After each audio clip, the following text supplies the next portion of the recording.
bonjour, dickheads. Hello, good evening. Welcome to episode 3 of this podcast, Fuck the Wall, or FTW if you don't like swearing. Okay, it's the podcast where I take you behind the scenes of my life as a comedian, an English comedian based in France. It's live on YouTube every Monday at 9 p.m. So if you feel like it, you can join like the people are right now on the chat, because you can ask me questions. I will answer them. And we generally just have fun with languages. I have a drink. I talk about the shows that I've done, talk about some upcoming shows. And that's the podcast, basically. It's an hour of that. And then there's a second hour available on Patreon only for the legends, the absolute fucking legends that follow me on Patreon. What was I going to say? Last week, the episode last week, I need to shout out to all 9,300 of you that watched the episode on YouTube and the 307 that listened to the audio-only version, because you can listen to this on a favorite audio app if you're doing the washing or you're going running and you don't want to look at my ugly, red, bright, sunburnt face. You can just listen to my annoying voice instead. All 307 of you, hello.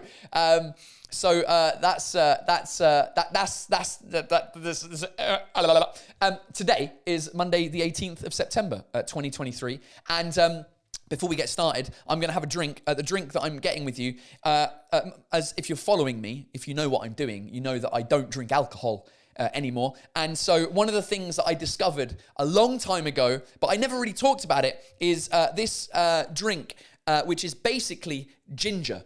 It's called, I don't know if it's pronounced Jimba or Gimba, because in the camera world, if you have a gimbal, which is just the same spelling but A-L at the end, it's a thing that makes your camera steady, a gimbal. So I want to pronounce it Gimba, but because it's ginger, I want to pronounce it Jimba.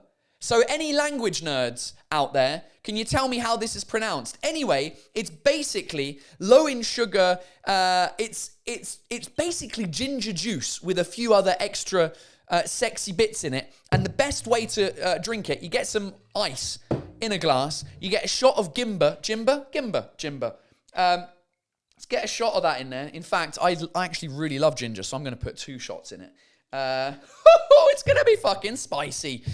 2 shots of that in. And then what they recommend is to put sparkling water in it, like a boring bastard. No, I go with ginger beer. And in the local supermarket here, they don't have any non-alcoholic beers that are good. They only have Heineken Zero. But they do have this legendary old Jamaica ginger beer thing. So you just mix that. And you just put it, just fill it up to the top, mate. Do you know what I mean? You just put that in there. Ginger juice and ginger beer. What a combination. I need to get the knife to now stir it, because I forgot to bring the stirrer. Oh, what a dickhead. So there you go, ladies and gentlemen. Cheers, everyone who's watching and listening. This non-alcoholic version of, I don't know what you would call it, but it's a lot of fucking ginger. And no, I am not ginger. Oh, it's delicious. Let me put it in the fridge. Just going to put this back in the fridge. Oh, by the way, before I forget, when I flew back from Mauritius, my show in Mauritius with my daughter and my wife, we flew back with Air France, and they provide a dinner service where they bring all the food at once. If you're in economy, where it's like the starter, main course, and the dinner, and the drink as well. And the drink that they decided to give to my daughter was this. It's a Pina colada. It is a non-alcoholic fruit drink, is how they describe it. A Pina colada non-alcoholic fruit drink.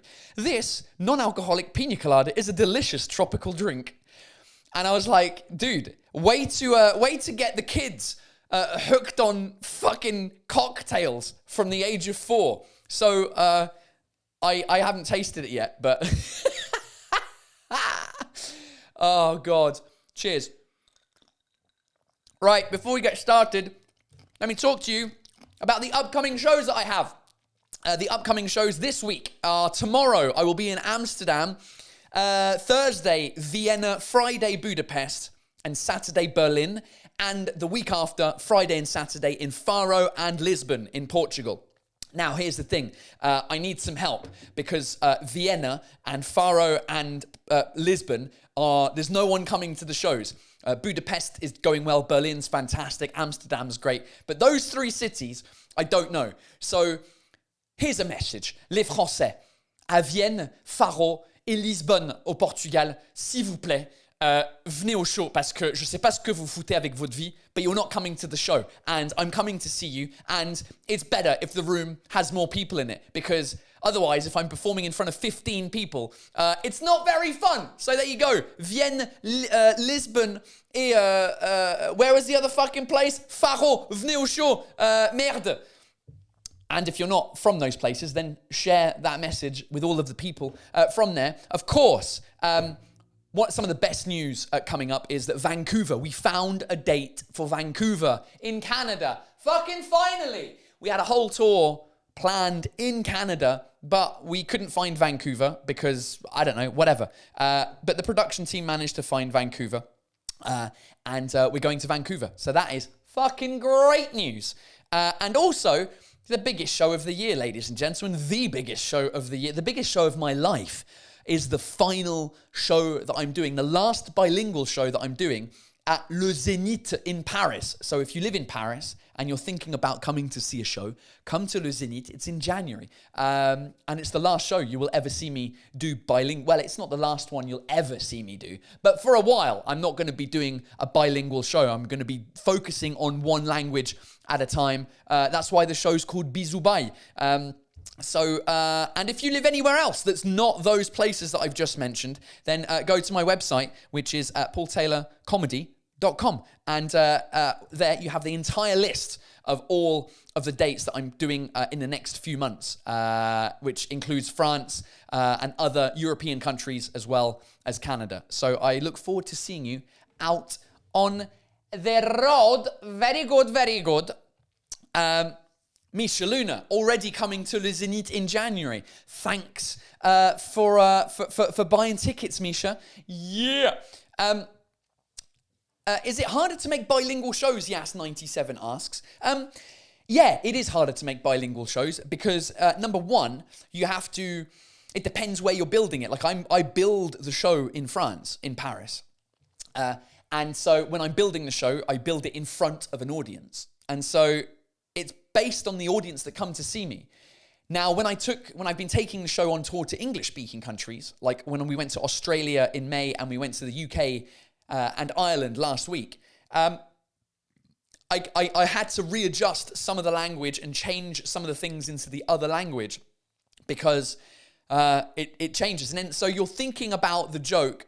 Instead of just writing funny shit and funny experiences and telling funny jokes, the thing with the bilingual show is that you're constantly thinking every night, like, did that work better because it was in the other language? Did that not work as good as usual because the people didn't understand the language?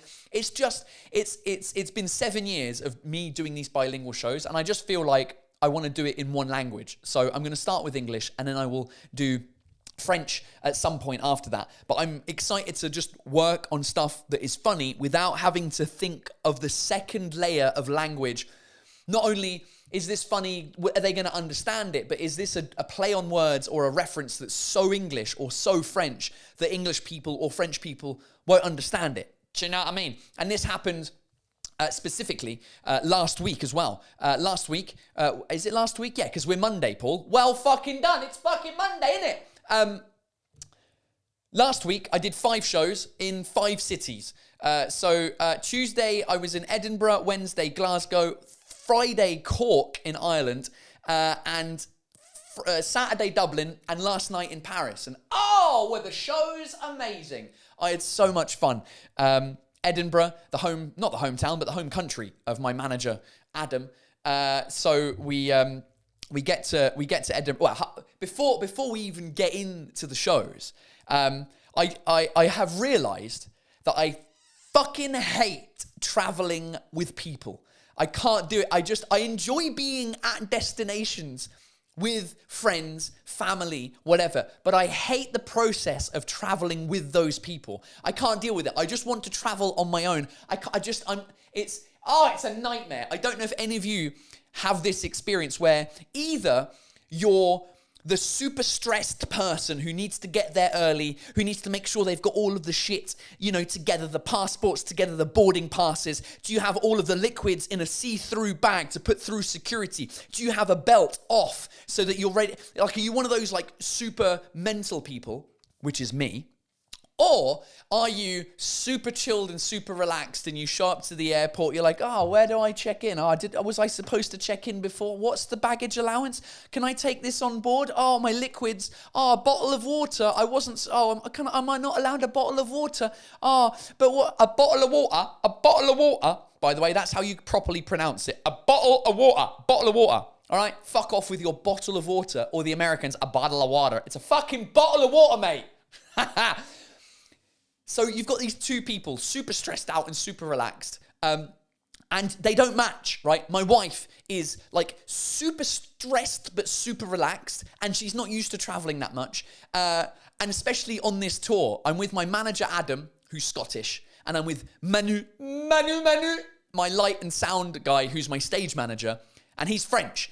And Adam is super stressed out. He wants to get to the airport 25 hours early. He's the type of person that when they announce the aeroplane and they go, ladies and gentlemen, boarding has begun, he's like, right, fucking, I'm going on the fucking plane right now with my fucking hand baggage. And you're like, mate, why are you getting up? You've got to queue up for half an hour now to get on the plane. You're going to be stood up for half an hour. It's the same fucking plane, and you've got one hand baggage. Whereas Emmanuel,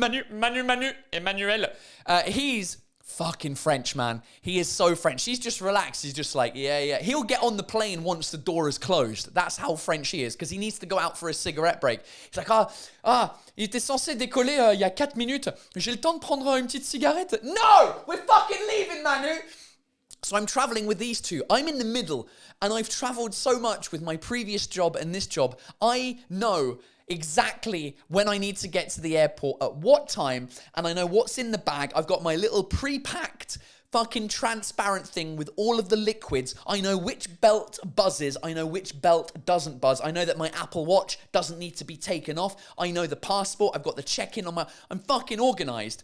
And I just know the perfect time. Adam's stressed out because he needs to get there early. Also, because he goes through fucking duty free, and buys fucking a load of shit. And he's like, do you mind putting this in your bag? No, I didn't prepare for this, because the bag that I brought has exactly the amount of space that I need in it. I can't put any extra fucking fruit pastels, Rolos, Polo Mints, any of the other British fucking sweets that you've bought.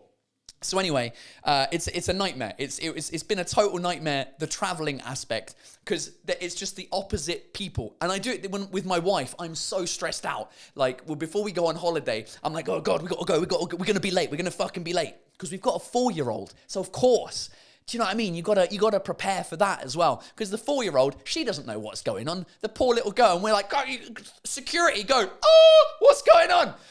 Oh God, can't deal with it. I can't, but I love traveling on my own, because at least if I'm late, it's my fault. If I'm early, it's my fault, and I can just relax. Do you know what I mean? Fucking hell. Instead of being like, right, we got to get up at fucking 6 a.m. for a fucking 12 p.m. flight, bastard. That's not what Adam sounds like, but it's been a stressful week. 2 weeks of traveling. So we were in Edinburgh and Glasgow. The shows went amazingly.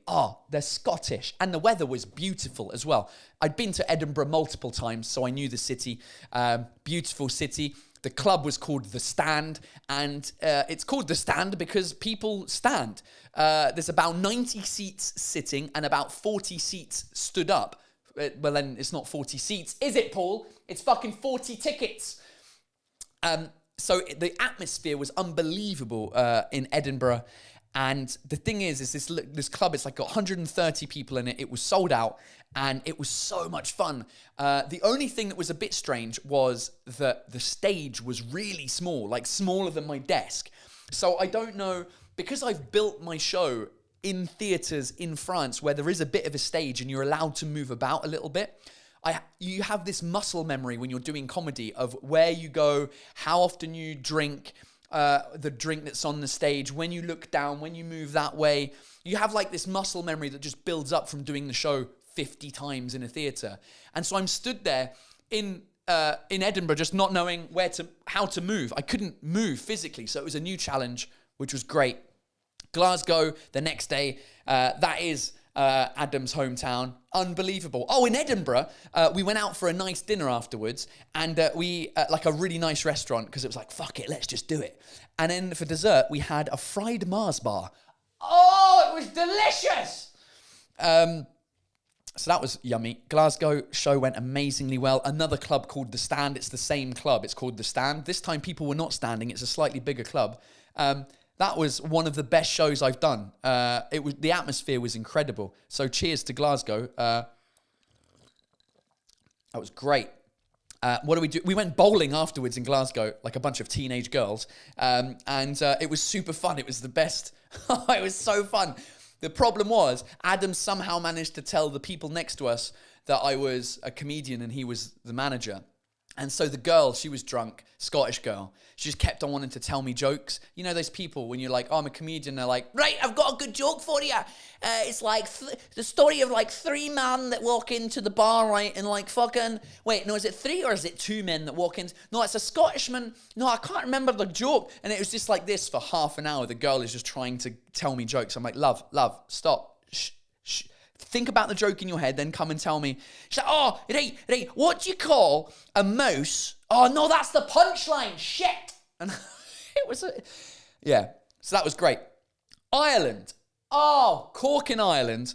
I mean, stupidly, we came back to Paris after Glasgow. We came back to Paris because it was cheaper to fly back to Paris and then fly to Cork than it was to fly directly to Cork and spend an extra night in a hotel. So we flew back to Paris. Which was absolutely exhausting. It was horrific. But I did get to see my daughter for about 2 hours, which was fun for her. And then we went to Cork in Ireland. It was my first time going to Ireland with an Irish passport, because I have an Irish passport because of fucking Brexit. And so I felt like a fraud walking into Ireland with this accent with an Irish passport. I almost put an accent on at the border. I was like, hello there, how are you? Oh, I'm just traveling from Paris there. Yeah, very good. Like, shit, I can't do the accent. And Cork, the city, it's all right. I mean, it's not the prettiest of cities. It is like 3 streets where stuff is happening. It's quite small, but the show was amazing. It was super fun. Again, another comedy club that was really down and dirty and like proper comedy dark. Like, it smelt of beer. There was leaks in the roof. Oh, it was like a proper comedy cellar. It was amazing. And Brian, the guy who runs the place, was unbelievable. Oh, it was such a fun show. And half of the Apple campus came, and because Apple headquarters, as well as like Amazon and Google, are all in Cork, tax free, right? So a bunch of Apple employees showed up. So that made the show even better. So much fun in Cork. But the best show of them all was Dublin. Dublin crushed it. Dublin. I mean, there was more people as well in Dublin. So it was good to be back. And my uncle's in Dublin. We went out to a proper Irish bar, had some Guinness, and called it an Irish night. And then flew back to Paris yesterday. And did my show Paul Taylor and Friends yesterday in Paris. And that was another amazing show with a bunch of friends on stage. I had 2 French comedians, 2 English comedians, and the wonderful Charlie Winston, musician, singer-songwriter, on stage with me. And we sang some songs and did some stupid shit together. We're actually going to try and build a show together, me and him. Just like a fun comedy music English people in France type of show. It's going well. We keep adding new stuff randomly because we improvise a lot on stage together, and it ends up being funny. So this week's show's unbelievable. I'm absolutely exhausted. 10 minutes before we started this podcast, I was like, I really don't want to do this. But now we're here, the energy's up, and I've had some fucking ginger in me. By the way, a massive shout out to Ben Flo, and Linda Wonder Woman, and who else was there? Anne was there. My Patreon, the people that follow me on Patreon, .com/Paul Taylor. If you can't come to my shows, but you still want to support me as a comedian and help me finance this podcast and the things that I do, you can join me on patreon.com/Paul Taylor, and you get a bunch of exclusive shit. And I come and meet you after the shows. And Ben Flo, shout out to Ben Flo, who I think is watching, who has contributed to my wall here in the studio. If you're watching this on YouTube, I'm pointing to this new sign at the back here. You can't really see it because it's out of focus, so let me move back into focus. So it follows me. You can't read, I don't know if you can read it from there, but basically, it's a number plate. It's in the shape of an Irish number plate. And what it says on it is, "Feck off, you feckin' gobshite." It's basically an Irish insult, which he also kindly gave me as a keyring. "Feck off, you feckin' gobshite." So massive shout out to Ben Flo, who also gave me a book of feckin' Irish insults for gob daws as thick as manure and only half as useful. That was like a mixture of Southern Irish and Northern Irish accent. So there's a bunch of Irish insults in here. Let me just open at a random page. I saw the word mother, and I'm going with this one. Ready? "I see your mother knows which sexual position produces the ugliest children." Which translates to, "You're an ugly gee bag." Well, we need the translation of that as well. "I see your mother knows which sexual position produces the ugliest children." So I might just read a new Irish insult every episode. Why not? It was super fun. So thanks, Ben. I appreciate the presents. There you are. Ben Flo's in the house. Thanks for the gifts. Just thank you to everyone who comes to my shows. I don't know why you come to my shows. I'm always flabbergasted. How do you say flabbergasted in French, Paul? That's a great question. I don't know. But let's find out, shall we? Flabbergasted. Let's see who gets there first. You in the chat or me on my phone? Flabbergasted. Okay, I now have it. Let's see if the people in the comments have gotten the right answer. Flabbergasted. I haven't used that word in forever. Étonné says Soulhind. Soulinde. Yeah, it could be époustouflé, Jocelyn. Great. Maxime Boutet du Québec says flabbergasté. Flabbergasté, tabarnak, est-ce que calice? Flatté, sidéré. Stupéfié. These are all great synonyms. Fucking hell, look at you lot. These are the ones officially in the dictionary here on word reference. Ahuri, which I'd never heard of. Ébahi, which I've never heard. Let me put these up on the screen.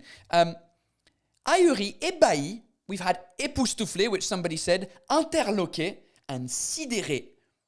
And apparently, in familiar, you can say baba. J'étais baba.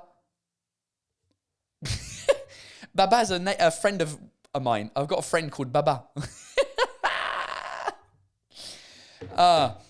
So yeah. What was I saying? Why did I don't even know why I even said flabbergasted now. I think it was related. Yeah, I'm flabbergasted that people actually come to see me in all of these wonderful cities that we're doing the international tour. Cork, Dublin, Edinburgh, Glasgow. No one's coming to Vienna or Lisbon or Faro. Or Madrid. Madrid we're struggling with as well. So, you know, some people come out in some places. Liverpool was a struggle. We had about half the room in Liverpool. But, you know, everywhere else has been fucking tip-top. Tip-top! There's another phrase. Jesus Christ. Yeah, and by the way, if you're wondering if you would like to come and see me live, go and watch my old shows on YouTube if you want, because one of the things I realized, what day is it today? The 18th of September. 18th September, I sometimes, well, I think out of the 3 episodes so far, 18th September, I go through my phone and see what photos I can find from the day that I'm recording the show, but in previous years. And here's a wonderful picture.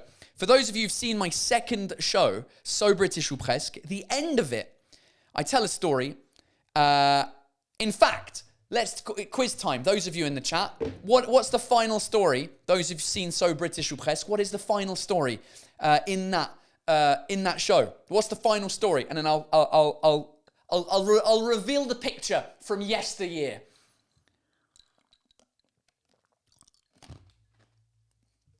Bite the what do you call it?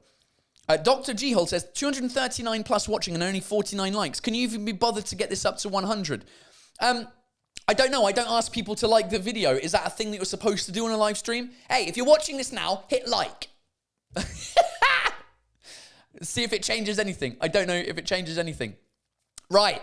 Raquel Regal. Super legend on Patreon. Les caleçons roulés. Exactly. Les caleçons. Exactly. Julie Gaillet. Oh my God. The story of meeting Julie Gaillet. Exactly. So I told a story in my second show at the end of the second show, which is about meeting Julie Gaillet, the ex-French president's wife. And it was a night called La Nuit du Rugby. And this happened on the 18th of September. And it happened in 2017. La Nuit du Rugby. The short story is, I died on my ass on stage trying to tell jokes that didn't work in front of an audience that didn't give a fuck. And I then met the French president's wife and talked to her about my underwear. And that happened that night. And as I tell in the story, true story, that I met her and I had a massive suitcase with me.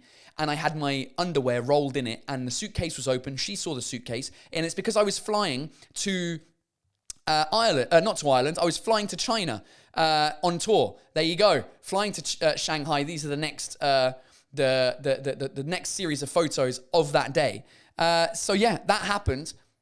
2017, 18, 19, 20, 21, 22, 23, 6 years ago today, ladies and gentlemen, where I met the ex-French president's wife and looked like a fool. However, when I text my wife in the taxi on the way to the airport, because she was leaving from the house, she was watching the ceremony on TV, La Nuit du Rugby on Canal+, to see if I was going to do well or not. And we were meeting each other at the airport because she couldn't come. Why couldn't she come to the theatre? I don't think she wanted to, because she had like a suitcase and she was going to be dressed in her jogging. Paul, you've been in France for too long, you dickhead. Her sweatpants. No, that's American, you fucking idiot. Her tracksuit to get on the airplane. So she's like, I don't want to have to meet all of these people at Canal Plus before we get a flight. So she stayed at home, took a taxi to the airport. I did my show. And in the taxi, I wrote to her, that was awful. And I just met the French president's wife and she thought it was hilarious. Yeah, that was happening today, but 7 years ago.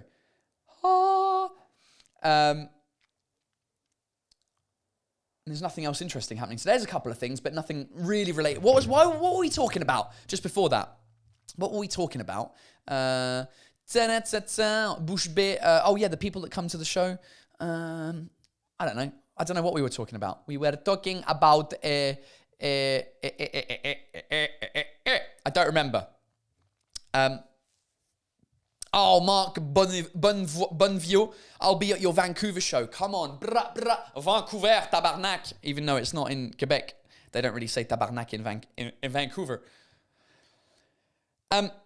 Oh, Dan Lyle, how's it going? I finally caught one of these podcasts live. Dan, thank you for joining the live, my friend. You'll have to let me know if you prefer the experience live or afterwards. Is it more fun to be live, or is it more, does it not really change much? I mean, I guess it changes for you because I just was like, hey, Dan Lyle, what's going on, my friend? By the way, you may have noticed on my desk next to me, in episodes 1, I talked about this thing that my wife gave me, which was a 4-leaf clover that has failed to grow. And I think I've killed it before it was born. Uh-oh, don't go down that road, Paul. Don't even mention it.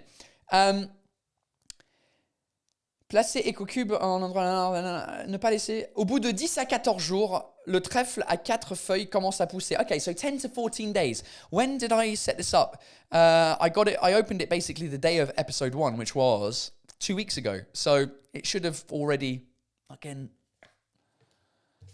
poussed, and it didn't. So I think it's dead.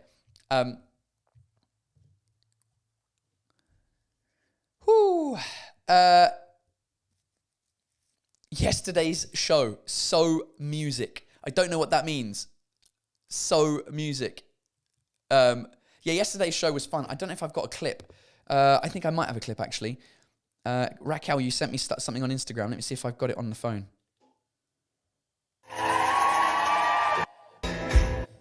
Oh, yeah, okay. So yesterday's show, as I said, Charlie Winston, who is a musician who looks like this. If you don't know who he is, he's an English musician in France. And his breakout song at the time was called Hobo. Or it's called Like a Hobo. I don't know the actual title. But basically, the song is Like a Hobo. And we attempted to do the song together. I say we attempted because I didn't even attempt. I didn't know half of the notes. So what I ended up doing was doing the bass. He's got little... he's got like a stomp pedal that he uses as the bass when he goes... And then he's got like a tambourine that he also uses on his feet. So he's literally stood up while playing the guitar and stamping on these two things in rhythm. And I tried to do that, but it hurt my feet so much that I decided to get down on my legs and... Not my legs, get down on my knees and tap it with my hands. And this was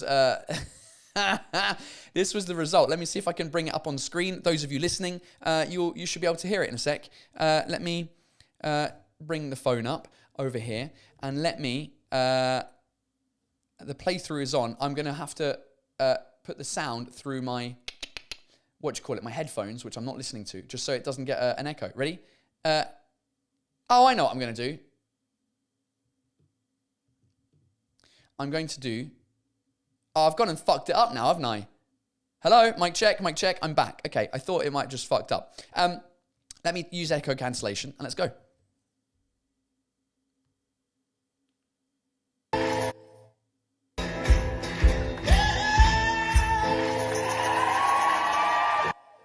Oh, it's only a short clip. I thought it was longer than that. Anyway, super fun show. Charlie Winston, Paul Taylor. Watch out. We're gonna do some more stuff together. Hopefully. Come on. Bro, Guillaume Paradis. Oh, you've already answered the question yourself. Okay, si tu reviens à Québec, ferais-tu quelques spectacles en dehors de Montréal, Québec, Trois-Rivières, Rimouski? On adorait te voir à Rimouski. Where the fuck is Rimouski? I've not even heard of Rimouski. The answer is yes, but I'm not going to Rimouski. I'm going to Quebec and Montreal. They're the two places in Quebec that I'm going to. Rimouski. I love the name. Hey, Rimouski tabarnak, yes. Right, let me show you on the map here as I zoom out. Saint-Narcisse de Rimouski. Okay, so it's on the river. How far up is it? Oh, it's further up than Quebec. Jesus Christ. So you got Montreal over here.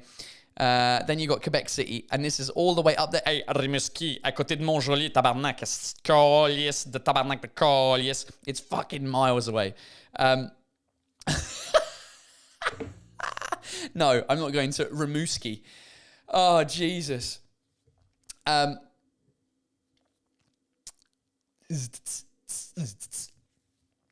What else is happening, ladies and gentlemen? Faut mettre un peu de gingembre pour faire pousser. Ah ouais, tu penses I should put ginger in it to make it grow, should I? I mean, I've got the bottle of ginger right here. I should put, the Shaken Condor says, seeds are rough.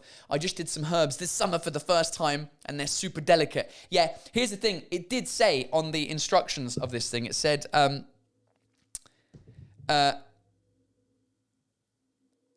oh, it's fucking... Well, it does also say, don't... it says, put it in somewhere that's light and hot and moderately arrosé. I don't know what the English verb is.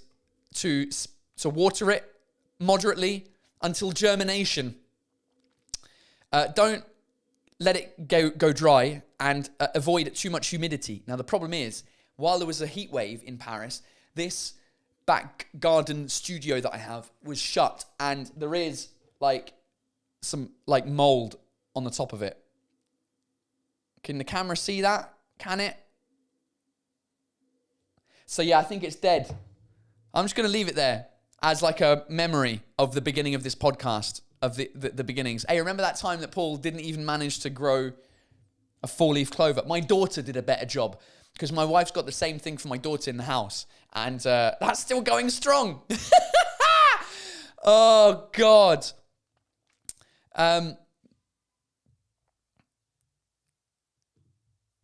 Soulinde, je viendrai pour la première fois à ton show à Rennes. Et donc, je me demandais, est-ce qu'il y a des bières vendues à l'entrée? Soulinde, this is part of the problem that I hate about this country, is that for some reason, when you go to a theatre, there's no bars in theatres in this country, and it drives me nuts. Not just because I'm English and I like to drink, it's just because stand-up comedy and alcohol they're hand in hand, right? And even just theatre and alcohol go hand in hand. In England, the theatres, they've all got bars, and they're so organised that when you show up before the show, you can buy a beer, and then while you're buying a beer, they say to you, are you going to have a beer for the intermission? Pour l'entracte? And you go, yeah. And they go, well, what do you want? And you'll go, I'll have another pint. And they go, fantastic. You're going to pay for both of them now. And then when you come back during the interval, just find your name. And that's what they do. About 5 minutes before the interval of the show, they pour all the pints, do all the drinks, and stick your name on a piece of paper next to the drink. So then there's not a queue of 25 miles at the bar. It's so organised. And in France, most theatres, unless they're a music venue as well, do not serve alcohol. I know it's to do with a fucking license. Oui, mais la licence 4, Paul. I don't care. I don't care what it's because of. It's annoying. It annoys me. It annoys me, and I don't even drink alcohol anymore. That's how much of a dickhead I am.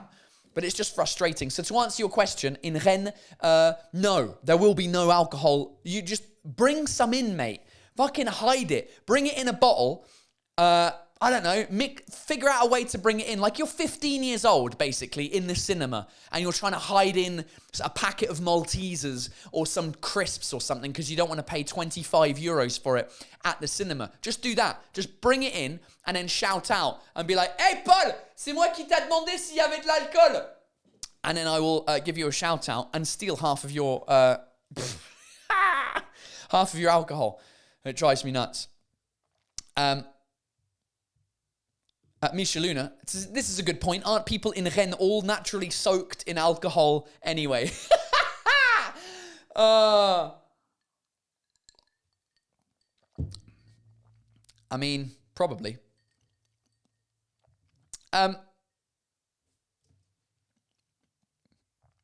Guillaume Paradis is back. He says, we have a bar in our theatre in Rimouski, though. You decide. Mate, Guillaume, if you know a promoter over there who would pay for me to go to Rimouski oh, God. To do my show. Mate, it has to be the best name of a city I've heard in a long while. Rimouski, là. Hey, tu viens d'où, toi? Hey, moi, là, je viens de Rimouski, tabarnak. Oh, God. It's good times. It's good times. Stephen says, are you sure you're sober?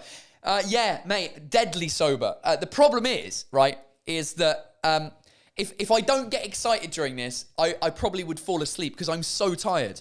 Because basically, if you think about it, how many shows will I have done so let's start with day 1. 1, 2, 3, 4, 5, 6, 7, 8, 9, 10, 11, 12, 13, 14, 15, 16, 17, 18, 19.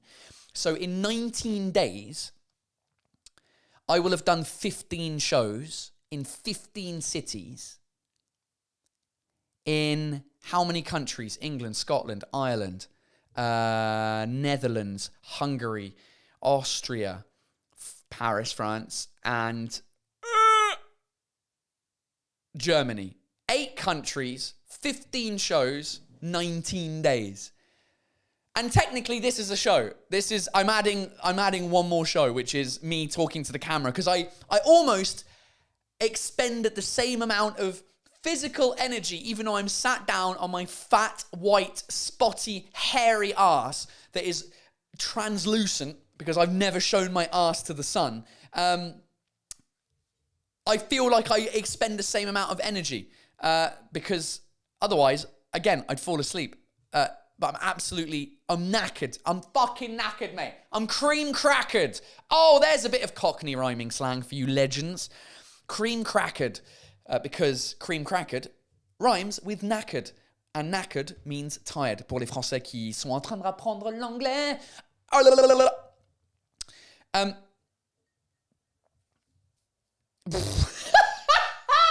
Ollie P.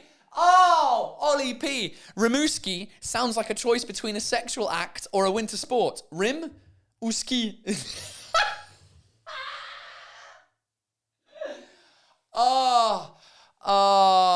Thanks, Ollie. That was much needed. That was yeah. And see, that is a play on words that I bet you a bunch of people didn't understand. Fake Lola in the comments, French people, if you didn't understand rim ou ski, let's have it. And I'll explain the joke for you. Rom Flam understood it. That is great. Good times, Rom Flam. Rom Flam. Malika, I love the show that you did in Mauritius. It was so fun. Mauritius, the show was amazing. The people were amazing. And as I bitched about in my first episode of this podcast, the weather was absolutely shocking. It rained the entire day, just like today in Paris. It absolutely shit it down for 10 days. It was awful. Sulinda, yeah, I didn't know what rim is, but I guessed. Okay, well, you're now going to have to Google rim. Just type in, I can't even say it because I think I'll get cancelled off of YouTube. You know when you have a job and you work at like a company or you work as a comedian, right? The word job, just type that into Google after the word rim and you'll find out why the joke makes sense. I actually don't, I'm actually not even sure that I know what it is, to be honest with you. Let me Google it. I'm not sure what part of the body it involves, to be honest. Maybe I should not do that on Google because they're going to look me up and they're going to find me and be like, uh-oh.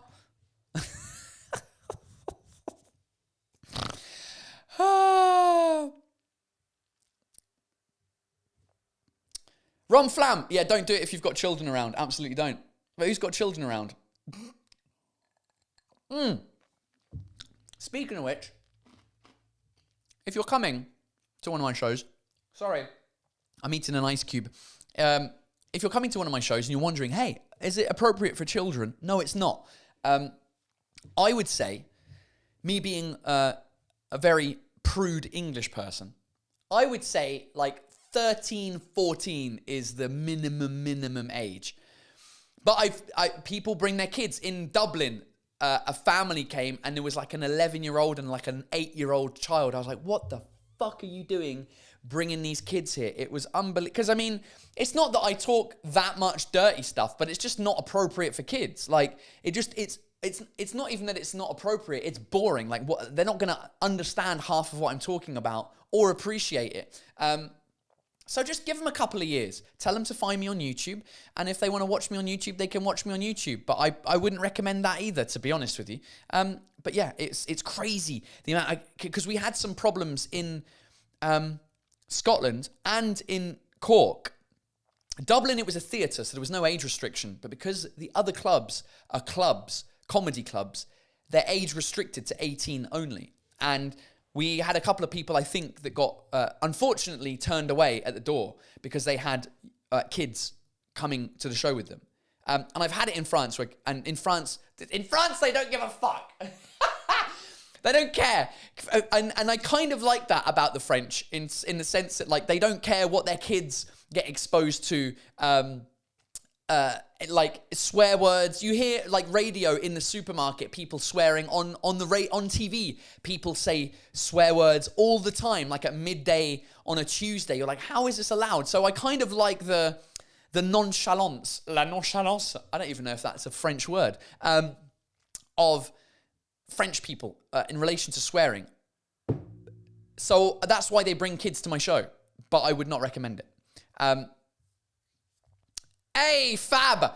It was great to see you in Dublin. I hope you have more people booked for Faro since then. I don't know, my friend. I haven't received the email with the updated ticket numbers because at the end of my show, or at the beginning of my show in Dublin, there was a girl from Portugal, from Faro, in the audience. I think she was from Faro. And I was just like, can you just tell everyone that you know to come and see the show because we have nobody coming? Literally, on Friday, When did we do the show on Dublin? Saturday. There were 13 people booked to come and see the show in Faro. So Fab, I don't know is the answer. You'll find out next week, my friend. James Quo, will you do a new iPhone unboxing video? No, probably not. Because I don't know. I did that a couple of years ago when I was like, oh, an ex-Apple employee unboxed the French iPhone. Because it was the point where the French box was different to the rest of the world because it included headphones, which headphones weren't included in other countries because there's a law in France where something to do where you have to have your earphones, like as a phone company, they have to sell you headphones because of so that radiation or something like. I can't even remember what the law is. I don't even think it exists anymore because I think the new iPhones in France don't have headphones anymore. So, do you know what I mean?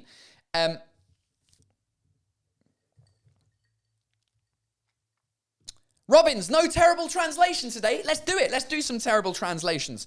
I kind of forgot, and time is getting away. Terrible translations, ladies and gentlemen, has become a part of the show where you send me by Instagram or on the comments on YouTube or by email or however you want to send me something of bad translations that you see out and about in the world. Now, some of these are terrible translations. Some of them I just like because I like them. So let's start with number one. I don't even know who this is from, to be honest. I don't have the person saved on my phone, but it's a photo from the Rugby World Cup here in France, and a couple of guys with the back of their t-shirts that say, I support two teams, France and anyone who plays England. Oh, I love it. This is my mum. This is exactly my mother from fucking Ireland. How are you doing, kid? I fucking hate England. I'm like, well, why do you live in England then? That she will root for everyone except for England. This is how crazy my mum is, right? In terms of supporting not England in rugby, okay? It was during the Six Nations a while back, right? And I can't remember the exact year or exactly what was going on. She just doesn't want England to win. But a couple of years ago, in order for Ireland to win the Six Nations and get maybe the Triple Crown or whatever it is called, I'm so bad at rugby. This is why I told the whole story at the end of my second show. She just hates everything that's England. She's everything anti-England. And in this scenario, if any of you who are fans of rugby, you might remember the situation where in order for Ireland to win the Six Nations tournament, England had to beat France. But she was still for the French.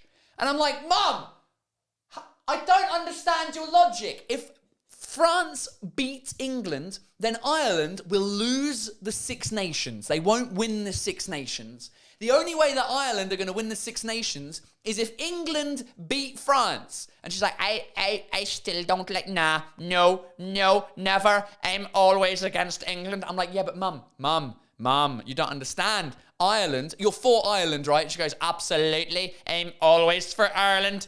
I'm like, right, Mum, statistically, it's like she's still in the room with me. Hi, Mum, by the way. I know you're watching. You're like, Mum, come on. Ireland, you want Ireland to win the Six Nations. So in order for that to happen, because of the points, England have to beat... She didn't get it.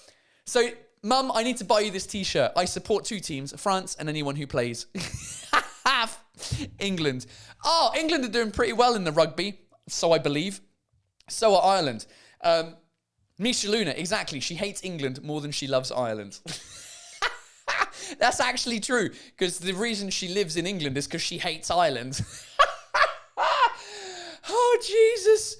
All right, next terrible translation that we have up here. This one is amazing. This one is from Annette Dalou, who sent me this on Instagram. This is from a thing that she found, or he, I guess they found in the 15th arrondissement of Paris.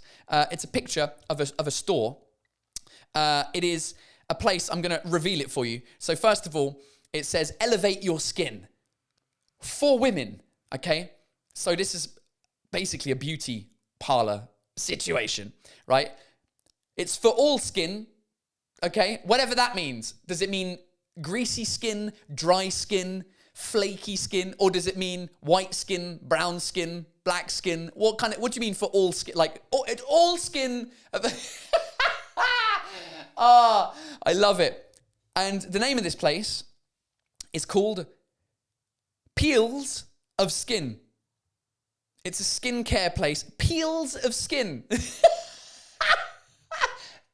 of Skin. Oh, Jesus. Peels of skin. What is a peel? Quand ça pèle. Quand ta peau, elle pèle. When your skin is peeling. Peels of skin. And as Annette said, she goes, peels of skin. It's like straight out of Silence of the Lambs. Peels of skin. Oh, my God. These people. Oh, I can't deal with it. It's just, who comes out with this shit? Do they not check this stuff before they put that on a front of a supermarket? Right, here's another one. This one's from Misha on the moon. So I presume that's Misha Luna in the comments here, which is in Montreal. And in Montreal, this sign is not really the wrong translation, she says, but just the choice of words that cracked me up. Here we go. It does say, interdit de caca / d'urination en public. No public pooping or urinating. It's interdit de caca. It sounds like something you would say to my daughter at school. Imagine my little daughter, 4 years old, walks into school and takes a shit on the floor, right? That is when the teacher would say to her, interdiction de caca, Louise. It's not even grammatically correct. Interdiction de caca. There's no verb in there. You got to have a verb. Interdiction de chier. Tabarnak. Because it's from Montreal. And pooping. Pooping. Who says pooping? I mean, no public... I mean, the English is more grammatically correct here. No public pooping / urinating. Pooping is a verb. Caca is not a verb. Caca is a noun. Interdiction de caicus, là. No public pooping or urinating. I mean, surely defecating is the verb that you would use. No public defecating or urinating. Because otherwise, you would put no public pooping or peeing. Because poop and pee is like the child version of taking a shit. Interdiction de caca. Interdiction de déféquer ou d'uriner en public. Fucking hell, why can't these people translate properly? Also, where is this sign in Montreal, Misha? I would love to find where this sign is. It's unbelievable. It's gotta be at the corner of a street next to a bar that's open till like 4 in the morning. And at 4 in the morning, when you're going round the corner of the bar and you want to take a shit in the middle of the street, you're not looking at the sign and going, Hey, là, interdiction de caca.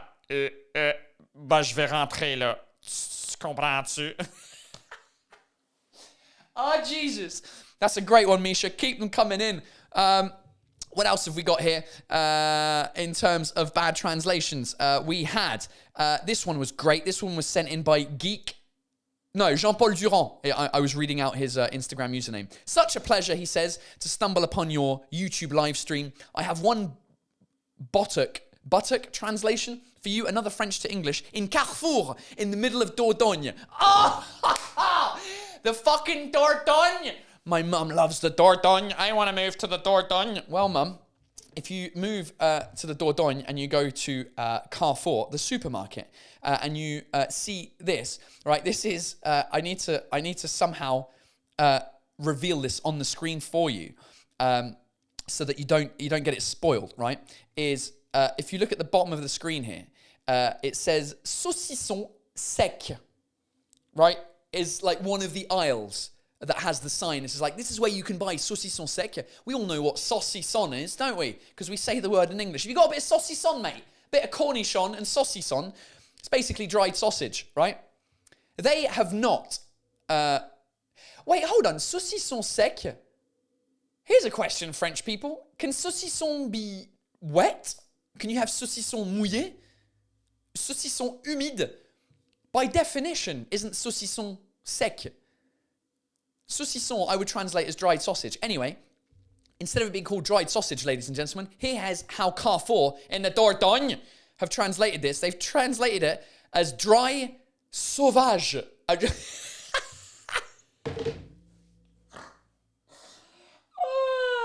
As in sauvage, as in a fucking savage. You dry savage.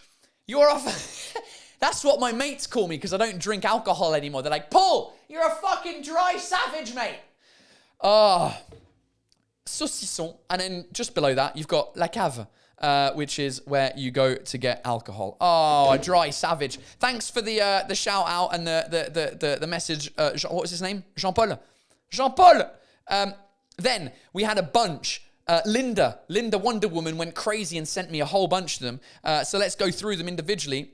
I haven't read these yet, so I'm just going blind. Warning, do not use below garage floor or grade level. Okay? I don't know what that means. Avertissement, ne pas utiliser en dessous de plancher, de garage ou de niveau scolaire. What? Do not use below garage floor or grade level. I don't even know what grade level means. I don't even know what any of that means, but they've translated it literally. Grade level, as in first grade, second grade, third grade. Niveau scolaire. Fucking hell, mate. Right, here we go. Plage non surveillée. No watched beach. Oh my God. Where is this? This has got to be in France somewhere. Plage non surveillée. No watched beach. It means... how would you translate that in English? A non... fuck, I don't have the word. When you're at a beach and there's lifeguards and they are surveying the beach. Ils sont en train de surveiller. What would you...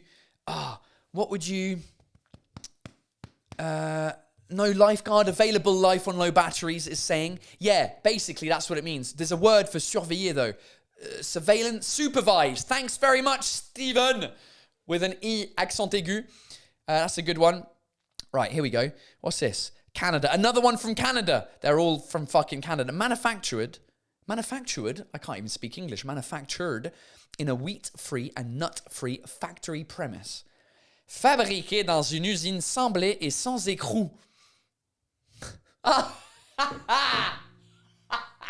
Okay, I presume écrou is a nut that you put on a bolt, like a nut and bolt. I should know this because I fucking stuck nuts and bolts on my wall. Un écrou, right? A nuts and bolts. Oh, God. Come on, Canada. Fucking hell. Je comprends. I understand why in Quebec, why is Justin Timberlake coming on? I'm bringing sexy back. Did it hear me? Is that my wife activating Siri in the living room and then it's playing the music in the... and my wife... Yeah, I understand why Quebec wants to protect its language laws, and they just Google Translate everything. It's horrific. Thanks, Linda. There's a couple more here from her. She just went crazy, but these aren't actually from her, so it's kind of cheating because you can find these on websites. I want your things. Chickpeas. Les pois de poussin.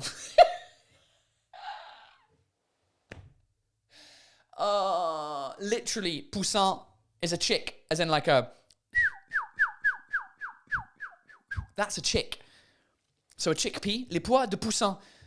Product of Canada. Oh, it's fucking Canada again. For the win. Fuck the war. Right. Low fat. Faible en gros. Oh, no. Low fat. Faible en graisse. Oh, that can't be real. That's been photoshopped. There's no way that's real.